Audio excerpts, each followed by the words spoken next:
आदरणीय अमित शाह जी ने कल ही संविधान के ऊपर चर्चा करते हुए राज्यसभा के अंदर कांग्रेस के उस चेहरे को नकाब कर रहे थे, उस चेहरे को जनता के बीच में दिखा रहे थे, जिस चेहरे के साथ लगातार 55 वर्षों तक कांग्रेस पार्टी इस देश के लोगों का, इस देश के गरीब का भाइयों शोषण करती रही और उन लोगों को अपमानित करती रही।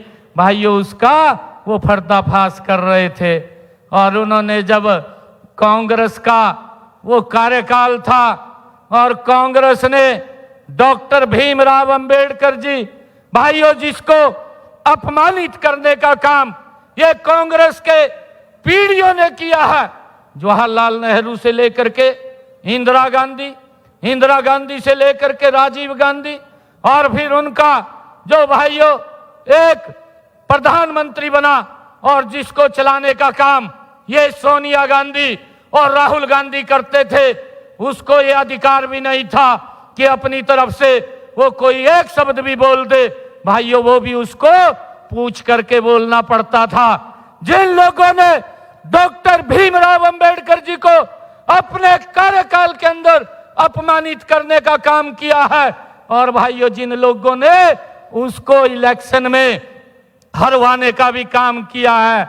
भाइयों जो व्यक्ति उस पवित्र संविधान की बुक को, जिसको राहुल बाबा को यह भी मालूम नहीं है कि उस पवित्र संविधान के अंदर क्या लिखा हुआ है, भाइयों उसका भी अपमानित करने का काम ये कांग्रेस के लोग करते हैं। और भाइयों उस डॉक्टर भीमराव अंबेडकर जी को नरेंद्र मोदी जी ने और इस देश को डॉक्टर भीमराव अंबेडकर जी के अनुरूप पिछले 10 वर्षों में चलाने का काम अगर किसी ने इस देश के अंदर किया है वो भारत मां का लाल नरेंद्र मोदी है। भाइयों इन लोगों को तो पीड़ा हो रही है, इनके पास आज बात रखने के लिए कुछ नहीं है। और ये पीड़ा इसलिए हो रही है क्यों गरीब की बात की जा रही है, क्यों गरीब को सहायता दी जा रही है।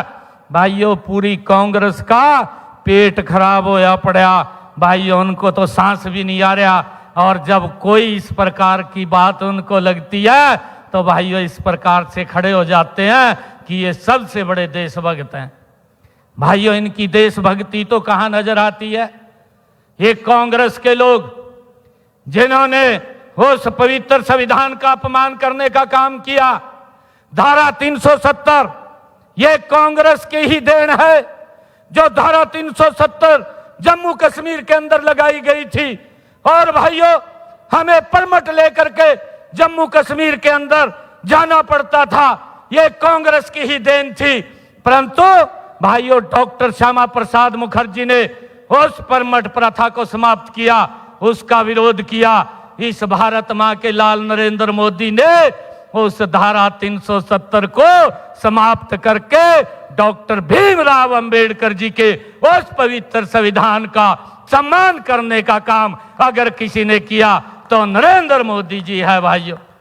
और ये बात बोलते हैं, ये बात कहते हैं कि डॉक्टर साहब का अपमान कर दिया।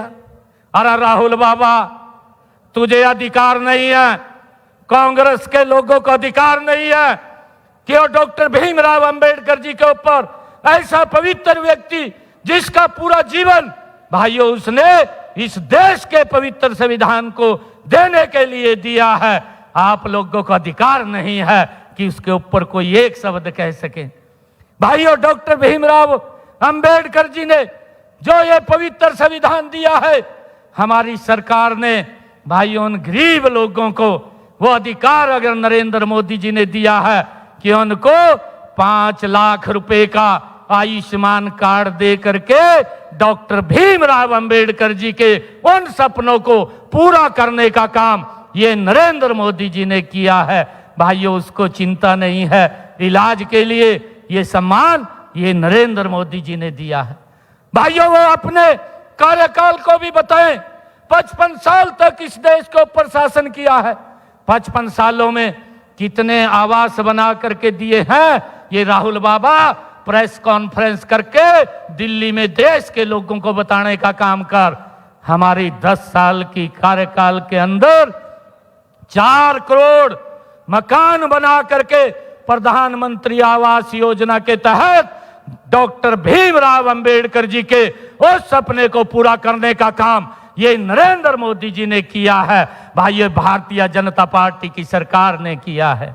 भाइयों, मुझे खुशी है आज आप लोगों के बीच में बताते हुए कि हमने ये भी निर्णय किया कि जिन परिवारों की इनकम 1,80,000 रुपए से कम है, ऐसे परिवारों की छतों के ऊपर प्रधानमंत्री सूर्य हर घर मुफ्त बिजली योजना के तहत 2 किलोवाट का सोलर पैनल लगाने का काम ये हमारी सरकार कर रही है।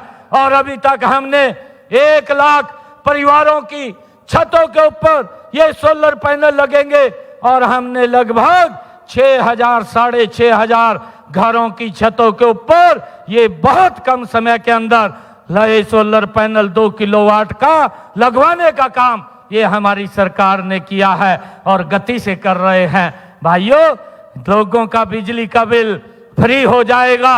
ये जो सपना डॉक्टर भीमराव अंबेडकर जी ने देखा था उसको पूरा करने का काम ये हमारी सरकार कर रही है। कांग्रेस के पास ना नीति है, ना नियत है, ना इनका नेता है। भाइयों, जो कोई इनको दिशा दे सके या इनको कोई दिशा के ऊपर आगे ले जा सके, परंतु भाइयों झूठ का सहारा लेकर के लोगों को बरगड़ाने का काम करते हैं। लोकसभा के चुनाव के अंदर ये राहुल बाबा उस पवित्र संविधान की बुक उठा करके खड़ा हो गया और कहने लगा कि यार नरेंद्र मोदी अगर तीसरी बार प्रधानमंत्री बने तो संविधान खत्म हो जाएगा, ये संविधान खतरे में हो जाएगा।